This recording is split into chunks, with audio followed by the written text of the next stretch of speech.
Welcome to Adobe Photoshop. As you can see, this is the latest version available on the Adobe Creative Cloud. Updates to the software are free each year for those who have a subscription to the Adobe Creative Cloud. For those students who do not have an Adobe subscription, I get asked this question a lot. Can I use older versions of the software for this class? And my short answer is absolutely. There is no reason that having software that's a little older should stop you from creating wonderful design work and projects. The next few lessons of this course are for those who are brand new to Photoshop, or maybe you've only opened it a few times and played around with it, or those who want to start at the very basic level. For those already a little comfortable with the basic interface and tools of Photoshop, feel free to move through these lessons quickly or skip them. There are going to be some really awesome up-to-date tools that may not be available to you if you have older versions, and I'll try to mention those throughout this course, what those tools might be. All versions of Photoshop have the same basic elements, so let's go ahead and get started by opening up a new document and learning those basic tools. I'm going to click on Create New in the dashboard, and this is going to be a little bit of a newer dashboard. Before, you would just have a blank window if you have an older version of Photoshop. Things at this point are going to look a little different for you, but it's all going to be the same. We're just going to create a new document, or you're just going to go to File, New, and let's just create a basic document. If you have an older version of Photoshop, you'll be able to just have kind of these simple options. The newer versions have some kind of pre-made template sizes where you can go do photo sizes, print sizes, even web sizes. So it's kind of nice to have these built-in templates or built-in sizes that you can do. So let's do something really simple. Let's do a very simple Instagram post. So let's go ahead and type in 1000 by 1000 pixels. So we have 1000 in width and 1000 in height. And orientation is not going to matter since it's going to be a square. And we're going to do this in pixels since it's a digital item. We're going to do this in RGB color mode, but we can always switch that to CMYK if we wanted to make a print document. But this is going to be a web Instagram project, and we're going to do just a white background.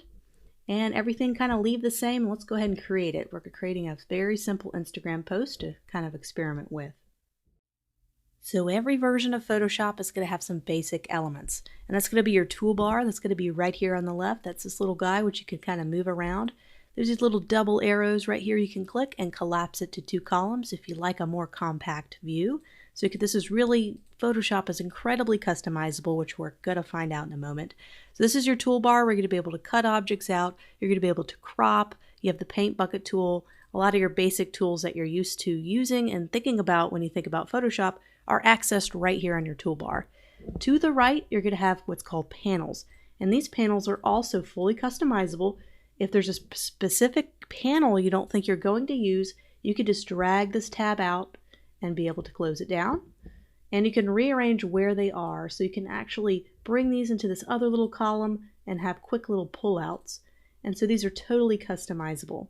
So one thing I want to do with you guys to make sure we kind of have some similar tools available so our screens don't look exactly the same, but they look pretty close. We're going to go up to Window on the top, and we're going to arrange our workspace.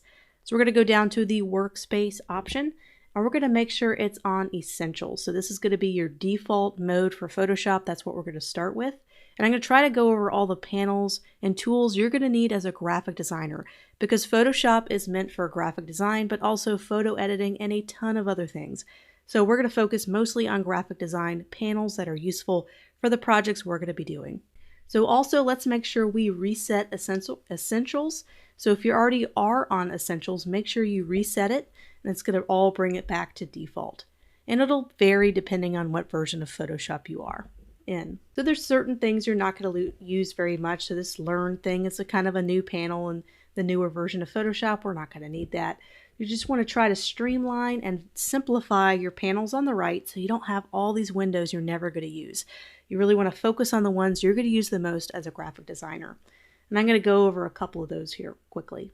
So your Layers panel is going to be pretty essential. Here's our Layers panel. I'm going to go ahead and drag it out so you can see. You're going to use layers more than any other panel in our project. So definitely Layers is a very important one. We'll find out about channels a little bit later, but I like to go ahead and keep that.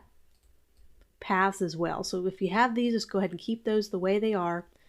And there's certain ones like libraries we're not going to use quite right away, so we're just going to kind of simplify. So we have the adjustments panel. We of course have our color panel. This is how we're going to be selecting our color. And we have swatches, which we're going to be able to select our swatches. So those are all very important. Gradients are very important for a designer. We're going to use lots of gradients as well in the course. And patterns, we can go ahead and drag that out and simplify. So we're missing a lot of really good essential panels. How do we call out a panel that we're not seeing on the right? Or let's say we accidentally deleted one. Oops, didn't mean to do that. How do I get all this back up? To recall any panel that's available, we can go up right here to Window, and these are all panels right here in your Windows tab. So you can call up any panel that you want. So if you're working in typography, the character panel is pretty important because it helps us with typography and size.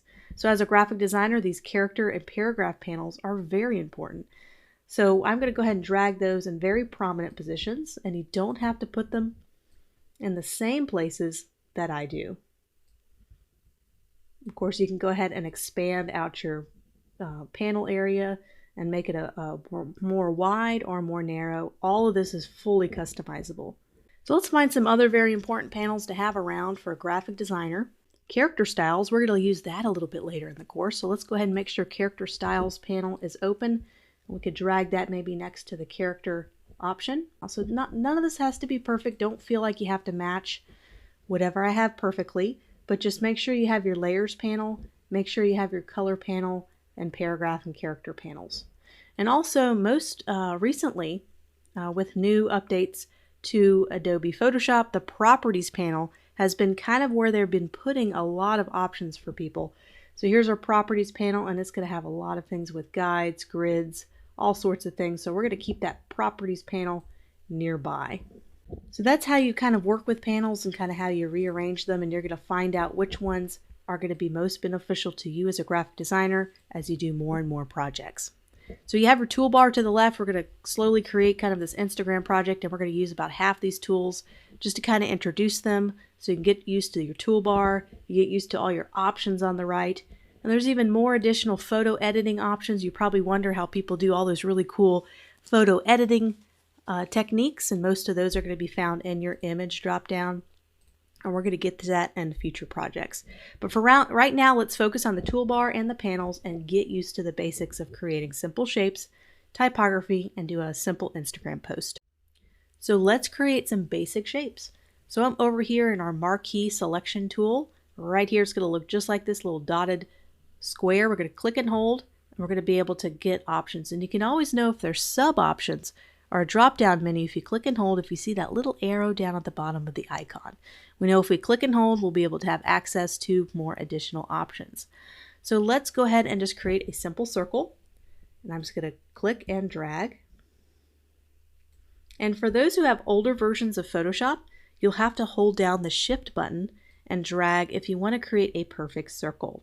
If you don't want to create a perfect circle and you want to create an oval, don't hold down the Shift button, and you can have more control over your selection. It doesn't scale, what they call scaling dimensionally. But we want to create a perfect circle. We want it to scale dimensionally. So I'm just going to hold down that Shift button and drag.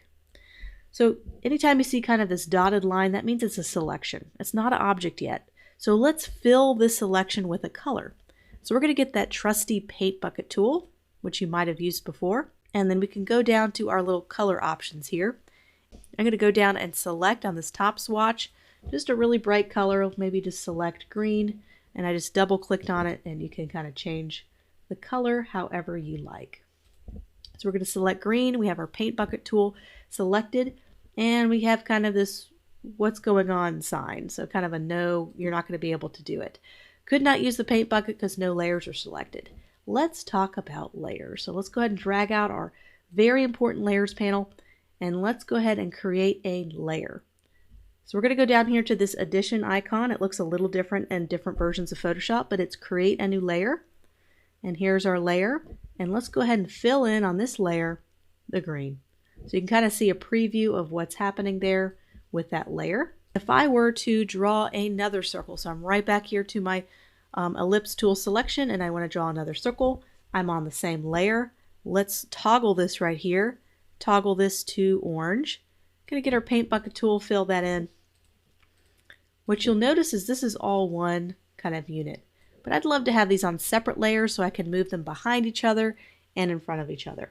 So let's go back in time, which how do you do that? You can use a keyboard shortcut, Command Z, and you can press Command Z, and you can go back steps in time, or you can call out your history panel. So if you don't see your history panel, just go up to Window and let's call it up. There's our history panel. Let's drag him right down here because he's pretty important. You can go back in time in your history panel to the state that you want to go to. So let's go back to where we just had a circle. Let's add a new layer. So let's go ahead and add a new layer, and let's go ahead and do that same circle and do the paint bucket tool. So now we have total control over these layers. So this one's on top, orange is on top. Let's go ahead and drag orange below, and now orange is on the bottom. So pretty simple. And when we do more complicated projects, you can have 20 different layers. So it's really good to kind of name particular layers so you can keep track of all the different layers that might be happening in your particular design piece.